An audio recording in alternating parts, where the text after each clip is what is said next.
Selama hari Minggu, Tuhan memberkati saudara sekalian. Dari apakah kita bebas? Minggu ini ada kejadian yang mengagetkan.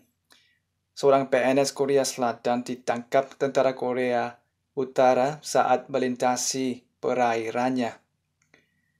Berapa jam kemudian tentara Korea Utara menempak mati PNS Korea Selatan tersebut lalu menyiramnya dengan minyak dan membakarnya. Banyak pendapat yang berbeda-beda tentang mengapa PNS Korea Selatan itu berlayar sampai ke sana. Salah satunya ini, PNS itu ada hutang dan ada masalah keluarga sehingga dia ingin menjadi pembelot ke Korea Utara. Kita bisa ingin melarikan dari kalau hidup terasa terlalu sulit.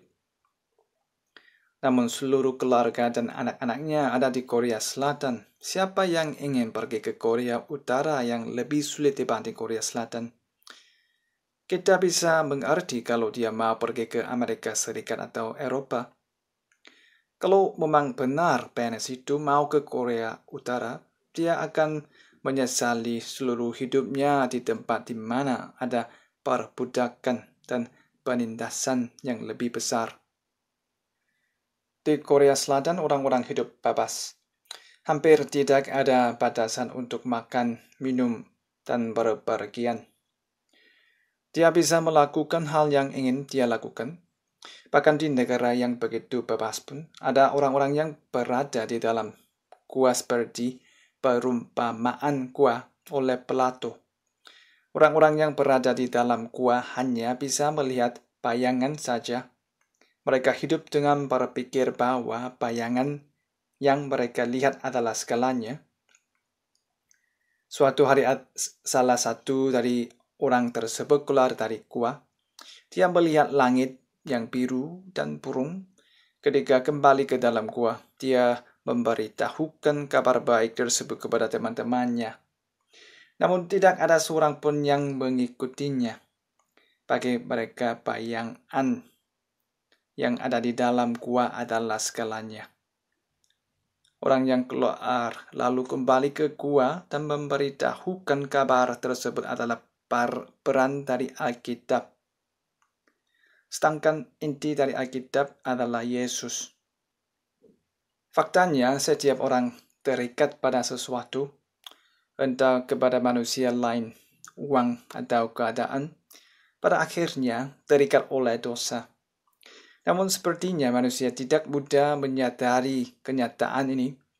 Pada bacaan kita hari ini, orang-orang Yahudi yang berbicara dengan Yesus juga berkata tidak pernah menjadi hamba bagi orang lain. Namun kalau dilihat dari sejarahnya, mereka pernah menjadi budak bagi bangsa Babel, Persia, dan Yunani. Bahkan pada saat mereka berbicara kepada Yesus, bangsa Israel sedang dibawa kekuasaan orang Roma.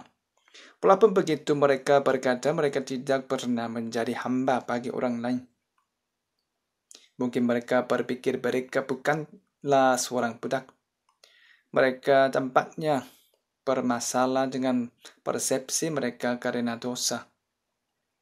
Yesus berkata, sesungguhnya setiap orang yang berbuat dosa adalah hamba dosa. Hal yang harus kita perhatikan di sini adalah bukanlah satu dosa, melainkan dosa yang kekal. Kalau ada seseorang yang melakukan dosa secara terus-menerus, maka orang itu adalah budak dosa. Dia tidak bisa bebas. Dosa menganggap orang itu adalah budaknya. Kalau orang itu ingin bebas, maka harus ada seseorang yang melepaskannya. Dosa orang Yahudi pada masa Yesus adalah dosa ketidakpercayaan. Walaupun begitu banyaknya bukti tentang Yesus, mereka tidak menerima dan menolak Yesus. Entah itu ketidakpercayaan, kesombongan, pornografi, keserakahan, dosa membuat orang menjadi budaknya. Namun Yesus membebaskan kita dari dosa. Haleluya. Jadi apabila anak itu memerdekakan kamu, kamu pun benar-benar merdeka. Jadi selain anak Allah, hal apapun itu tidak akan membuat kita benar-benar merdeka. Entah itu manusia, uang, keadaan, tidak ada yang bisa memberikan kita kemerdekaan. Hanya di dalam Tuhan Yesus Kristus saja kemerdekaan yang sejati itu ada. Jalan yang memerdekakan. Pada bacaan kita hari ini tertulis bahwa kita akan mengetahui kebenaran kalau berada di dalam firman-Nya dan firman-Nya yang akan membebaskan kita. Tinggal di dalam firman berarti membiarkan firman memenuhi dan membanjiri kita sama seperti kita membenamkan diri di lautan luas. Oleh sebab itu saya akan memberikan sebuah saran. Walaupun kita tidak bisa membaca Alkitab seharian, setidaknya kita menghafal satu ayat yang penting. Jika saudara terus menghafal dan melafalkan bahkan satu ayat, saudara akan dipenuhi dengan firman dan saudara akan mengalami kekuatan firman. Saya benar-benar berharap saudara mencoba melakukannya. Kemerdekaan itu muncul dari kekuatan. Kita harus sehat agar bisa bergerak sesuka hati. Kalau kita sakit atau terluka sehingga tidak bisa menggunakan kekuatan kita, maka kita akan merasa tidak nyaman untuk bergerak. Sama halnya dengan rohani kita. Roh kita harus memiliki kekuatan agar merdeka.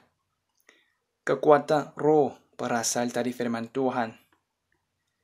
Hal yang membuat kita khawatir, kecewa, dan marah akan terus ada selama kita masih hidup di dunia ini. Namun apakah kita tidak bisa merdeka sebelum meninggalkan dunia ini dan pergi ke surga? Tidak seperti itu. Sebagaimanapun keadaan ingin menggoyahkan kita, kita memiliki kekuatan dari Allah. Pada saat kita memenuhi hati kita dengan firman-Nya, kuasa Allah akan nyata. Untuk apa kita merdeka? Alasan Tuhan membebaskan kita bukanlah untuk membiarkan kita bisa kemana saja seperti awan karena tidak terikat dengan apapun. Bebas dan seenaknya adalah hal yang berbeda. Ada tujuan yang jelas dalam kebebasan. Galatia pasal 5 ayat 13.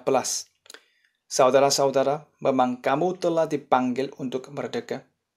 Tetapi janganlah kamu mempergunakan kemerdekaan itu sebagai kesempatan untuk kehidupan dalam dosa, melainkan layanilah seorang akan yang lain oleh kasih. 1 Korintus 8 ayat 9.